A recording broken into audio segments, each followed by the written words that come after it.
Sir BRS MLA Lasya Nanditha గారి కారుకి accident అయింది సార్. సో ఆమె కూడా అక్కడే స్పాట్‌లోనే చనిపోవడం జరిగింది. అసలు ఈ ప్రమాదానికి గల కారణాలేంటి? మరికొంతమంది దీని వెనుక కుట్ర కోణం ఉంది అని కూడా ఆరోపిస్తున్నారు సార్. మరి దీంట్లో నిజమెంతుంది? సార్ ఈ మధ్య కాలంలో చూసుకుంటే ఇటువంటి రోడ్డు ప్రమాదాలు ఇట్లా సాధారణంగా జరిగిపోతున్నాయి. అసలు ఈ రోడ్డు ప్రమాదాలకు గల కారణాలేంటి సార్? సో యాక్చువల్గా లాస్య నందిత ఆమె యాక్సిడెంట్లో చనిపోవడం దురదృష్టకరం. ఎందుకంటే 36 ఏళ్ళు కూడా లేవు. 2 నెలలకు ముందే ఆమె అసెంబ్లీలో లాస్య నందిత అనే ప్రమాణ స్వీకారం చేసింది ఎమ్మెల్యేగా. సికింద్రాబాద్ కంటోన్మెంట్ నుంచి ఆమె ఎమ్మెల్యేగా గెలిచింది. మనకు తెలుసు అక్కడ గద్దర్ కూతురు వెన్నెల కూడా కాంగ్రెస్ తరఫున కంటెస్ట్ చేసి ఓడిపోయింది. ఈమె లాస్య నందిత ఏమో బీఆర్ఎస్ తరఫున పోటీ చేసి గెలిచింది.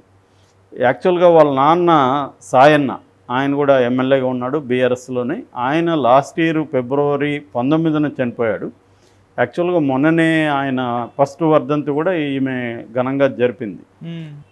అదొకటి. రెండవ కోఇన్సిడెన్స్ ఏంటంటే 10 రోజులు కూడా 10-12 రోజులు కూడా కాలేదు, నల్గొండ సభ నుంచి వస్తూ కేసీఆర్ సభ నుంచి వస్తూ నార్కట్పల్లి దగ్గర ఈ వెహికల్ యాక్సిడెంట్కి గురైంది. అప్పుడు ఈమెకు కూడా కొంత స్వల్ప గాయాలైనాయి. కేటీఆర్ కూడా ఇంటికి వెళ్ళి పరామర్శించాడు.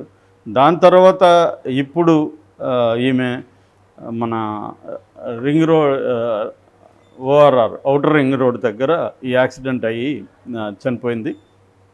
సో ఈమెను సదాశివపేటకి వెళ్ళి వస్తుంటే ఈ యాక్సిడెంట్ జరిగిందని చెప్తున్నారు. పిఏ ఉన్నాడు, డ్రైవర్ ఉన్నాడు, ఈమె ఉంది. ఈమె ఫ్రంట్ సీట్లో కూర్చున్నది. అది ఒక్కసారిగా ఎదుటి వెహికల్స్ని తప్పించి స్పీడ్గా వెళ్తున్నప్పుడు అదుపు తప్పి పక్కనున్న రైలింగ్ ఉంటుంది కదా రోడ్డుకి, ఆ రైలింగ్కి ఢీకొనింది. అది ఈమె వైపు ఉన్నదే దానికే వెళ్ళింది. కాబట్టి ఈమె చనిపోయిన స్పాట్లో. డ్రైవర్కి గాయాలైనాయి, ఇటు వెనక కూర్చున్న పిఏకి కూడా గాయాలైనాయని చెప్తున్నారు. పిఏ ఇప్పుడు మదనగూడలో హాస్పిటల్లో చికిత్స పొందుతున్నాడు. డ్రైవర్ కూడా. ఈమెనేమో అమెజాన్ హాస్పిటల్లో చేర్చారు.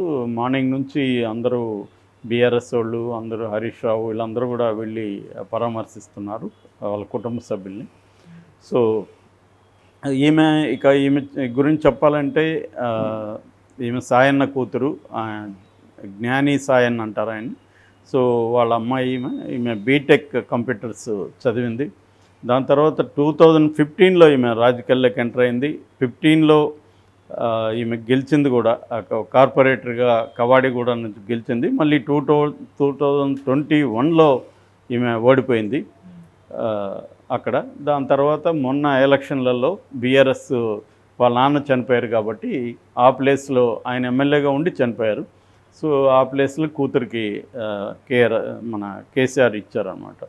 సో ఇది జరిగింది. అయితే ఇప్పటి వరకు దీంట్లో కుట్ర కోణం ఉందని కొంతమంది పోస్టులు పెడుతున్నారు, కానీ అఫీషియల్గా అయితే ఏం చెప్పట్లేదు. పోలీసులు చెప్పింది ఏంటంటే, 1 అతివేగంగా వెళ్తున్న డ్రైవరు, 2 నిద్రమత్తు కూడా ఉన్నట్టుంది అతనికి అనేది చెప్తున్నారు. కుట్ర కోణం అయితే ఏమీ ఇప్పటివరకు ఏం లేదు. డ్రైవర్ని ఏమన్నా విచారిస్తే అతనికి కొంత మెరుగైనాక ఆరోగ్యం అతన్ని విచారించే అవకాశం ఉంది. విచారించినప్పుడు అతను కొన్ని విషయాలు చెప్పే అవకాశం ఉంది. అట్లాగే పిఏ కూడా కొంత చెప్పచ్చు. అట్లాగే అక్కడ ఉన్న జరిగిన స్పాట్లో కొంత వెహికల్స్ వాళ్ళు చూసినప్పుడు వాళ్ళు చెప్పింది కూడా ఏంటంటే, తను చాలా వేగంగా అందరినీ ఓవర్టేక్ చేసుకుంటూ వెళ్తున్నాడు.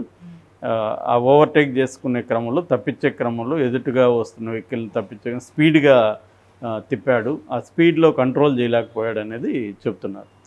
సో ఇక యాక్సిడెంట్లు ఎందుకు ఇండియాలో ఎక్కువ ఉన్నాయి అనుకున్నప్పుడు, వరల్డ్లో ప్రపంచంలో వెహికులర్ పాపులేషన్లో ఇండియా 1% ఉంది ఇప్పటికి కూడా. మనకి ఎక్కువ వెహికల్స్ ఉన్నట్టు కనబడతాయి, కానీ ప్రపంచ వెహికల్స్లో ఇండియా 1% ఉంది, కానీ యాక్సిడెంట్లలో ఇండియా 6% ఉంది. సో అంత హెవీ యాక్సిడెంట్స్ జరుగుతున్నాయి. మనకు పర్ డేకి 1264 యాక్సిడెంట్లు జరుగుతున్నాయి హైవేల మీద. అందులో 462 మంది చనిపోతున్నారు. అంటే గంటకు 53 యాక్సిడెంట్లు జరుగుతున్నాయి. 19 మంది ఒక గంటకి చనిపోతున్నారు. ఇందులో 33% నేషనల్ హైవేస్ మీదే యాక్సిడెంట్లు జరుగుతున్నాయి. ఈ యాక్సిడెంట్లలో 70% యంగ్స్టర్సే చనిపోతున్నారు. అంటే ఎక్కువ వేగంగా పోయేది పిల్లలే ఎక్కువగా. అంటే టీనేజ్ కావచ్చు, అర్లీ టీన్స్లో ఉన్నవాళ్ళు, లేకపోతే 20-30 మధ్య ఏజ్ గ్రూపు, వీళ్ళు ఎక్కువ చనిపోతున్నారు యాక్సిడెంట్లో. ఈ ఈ యాక్సిడెంట్లకి 2022లో తీసుకుంటే మొత్తంగా యాక్సిడెంట్లు 169,000 జరిగాయి యాక్సిడెంట్లు, అంటే చనిపోయారు. 169,000 మంది చనిపోయారు. 4,43,000 మంది గాయపడ్డారు. సో అది రికార్డ్ అన్నమాట 2022లో.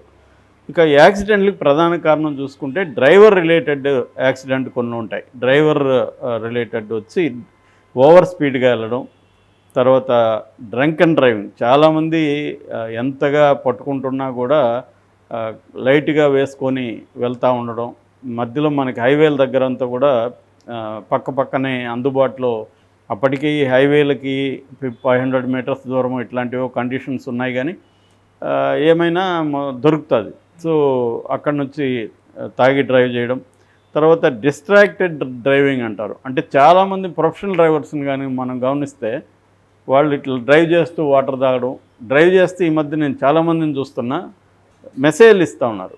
2 వీలర్లు వెళ్తూ అతను మెసేజ్లు ఇస్తూ వెళ్తాడు, మనకు ఎదురుగా వస్తుంటాడు. నేను కార్లు వెళ్తుంటే అతను ఎదురుగా మెసేజ్లు ఇస్తాం, నాకు భయం ఎక్కడో వాడు వచ్చి మనం కొట్టినా వాడు కొట్టినా అతనికి నష్టం, దానివల్ల ఇబ్బంది కదా. సో అలాగే మెసేజ్లు ఇస్తాం. కారులో కూడా 120, 140లో వెళ్తూ మెసేజ్లు ఇచ్చేవాళ్ళు నేను చూశాను.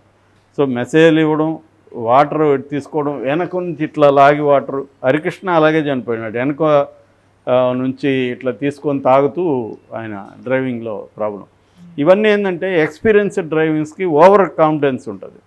నాకు డ్రైవింగ్ రాదని నాకు తెలిసినప్పుడు నేను జాగ్రత్తగా ఉంటాను. అవును, డ్రైవింగ్ నాకు చాలా బ్రహ్మాండంగా వచ్చి అనుకున్నప్పుడు ఓవర్ కాన్ఫిడెన్స్తో చాలామంది డిస్ట్రాక్టెడ్ డ్రైవింగ్కి లోన్ అవుతారు. సెల్ ఫోన్ ఒకటి డిస్ట్రాక్ట్ అవుతుంది, ఇదొకటి. తర్వాత పక్కన వాళ్ళతో కబుర్లు చెప్తా పోవడం, ఇలాంటి అనేక రకాలు.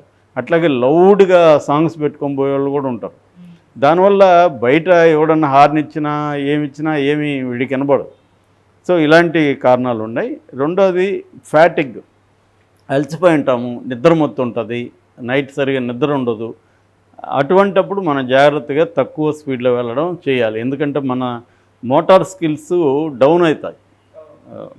తర్వాత రెక్లెస్గా, ఈ యూతే రెక్లెస్గా డ్రైవ్ చేస్తారు. వాళ్ళకి అదొక థ్రిల్ అనమాట. ఎంత రెక్లెస్గా ఎదుటోడిని భయపెట్టడం, దగ్గరగా వచ్చి తిప్పడం. అంటే వాళ్ళకి ఎదుటోళ్ళని భయపెట్టడం ద్వారా వాడికి ఒక థ్రిల్ వస్తుంది, ఒక సాడిస్టిక్ ప్లెజర్ వస్తుంది. తర్వాత lack of traffic knowledge. BBC వాళ్ళు లాంగ్ బ్యాకే ఒక డాక్యుమెంటరీ తీశారు, ఇండియా ఆన్ 4 వీల్స్ అని. మనకి గోల్డెన్ క్వాడ్రిలేటరల్ నేషనల్ హైవే ఉంది, 30 సిటీస్ కింద వెళ్తుంది. ఇది మొత్తం 13 రాష్ట్రాల్లో. దాదాపు 2,000 కిలోమీటర్లు ఎంతో ఉంది. ఈ 2,000 కాదు, 6,000 కిలోమీటర్లు ఉంది. ఈ క్వాడ్రిలేటరల్ నేషనల్ హైవేలో వాళ్ళు ఢిల్లీ నుంచి 2 వెహికల్స్లో బయలుదేరి చెన్నైలో కలవాలి. ఒకరు ఒక రూట్ ఎంచుకున్నారు, ఇంకొకరు ఒక రూటు. ఒకరు బొలెరో, ఒకరు అంబాసిడర్. దాన్ని డాక్యుమెంటరీ చేశారు, 12 రోజులు మొత్తం ట్రిప్పు. అందులో వాళ్ళు షాకింగ్ విషయాలు చెప్పిందంటే ఇండియన్స్కి అసలు ట్రాఫిక్ సెన్సే లేదు అని చెప్పారు. అందుకని హైవేల్లో, నేషనల్ హైవే కదా, నేషనల్ హైవేలో పాటించాల్సిన ఎవడు రూల్స్, పోయేవాడు డ్రైవ్ చేసేవాడు చేయడు, అక్కడున్న విలేజర్స్ అస్సలు చేయరు. ఆ మధ్య మన హరికృష్ణ కొడుకు జానకిరామ్ చనిపోవడానికి కారణం అలాంటి విలేజర్ ఒక అతను ట్రాక్టర్తో సడన్గా రావడమే, సడన్గా తిప్పడంతో ఇతను వేగంగా వెళ్తున్నాడు 140, 150లో. ఆ వేగంతో ఇతను ఊహించడుగా సడన్గా ఒకడు వస్తాడని. సో ఇటువంటి ప్రాబ్లమ్స్ ఉన్నాయన్నమాట నేషనల్ హైవేస్. అంటే బర్రెలు వచ్చేయడం, అక్కడ మధ్యలో వాళ్ళు గడ్డి కోస్తుంటారు, పూలు కోస్తుంటారు, దిగుతారు. తర్వాత వాళ్ళకి దూరానికి సంబంధించిన పాత అంచనా ఉంటుంది ఆ విలేజెస్కి. ఇక్కడ నేను విన్నాను, ఒక విలేజ్లో హైదరాబాద్ దగ్గరలో ఒకే విలేజ్లో 30 మంది పైన చనిపోయారు. ఎందుకంటే వాడు ఎక్కడో వస్తూ ఉంది కదా, మనకేమిటి, మనం వెళ్ళిపోవచ్చు అనుకుంటాడు. ఆ వేగం ఇతనికి అర్థం కాదు. సో ఇతనికి డిస్టెన్స్గా అనిపిస్తుంది. ఇలాగా చనిపోతున్నారు. ఇక వెహికల్స్ పరమైన రీజన్స్ ఉంటాయి. పూర్ వెహికల్స్ ఉంటుంది, తర్వాత దాని మెయింటెనెన్స్ ప్రాబ్లం ఉంటుంది. అలాంటి వాటి వల్ల కూడా యాక్సిడెంట్ జరుగుతున్నాయి. ఇక రోడ్డు రిలేటెడ్, రోడ్డు ఇన్ఫ్రాస్ట్రక్చర్ సరిగా లేకపోవడం, బ్లాక్ స్పాట్స్ ఉంటాయి, వాటిని కవర్ చేయరు. సో ఎక్కడ ఈ వేగంలో నీకు ఎక్కడ బ్లాక్ స్పాట్ ఉందనే విషయం నువ్వు అంచనా వేయలేవు. రోడ్లో సడన్గా బ్లాక్ స్పాట్ ఉంటుంది, ఆ రోడ్డు డ్యామేజ్ అయి ఉంటుంది. నువ్వు ఈ వేగంతో అక్కడ కూడా అదే వేగంతో వెళ్ళావంటే కొట్టేస్తుంది అనమాట. సో అట్లాగే ఇందాక చెప్పిన స్ట్రే యానిమల్స్ కూడా ఒక కారణం నేషనల్ హైవేలో వెళ్ళేటప్పుడు.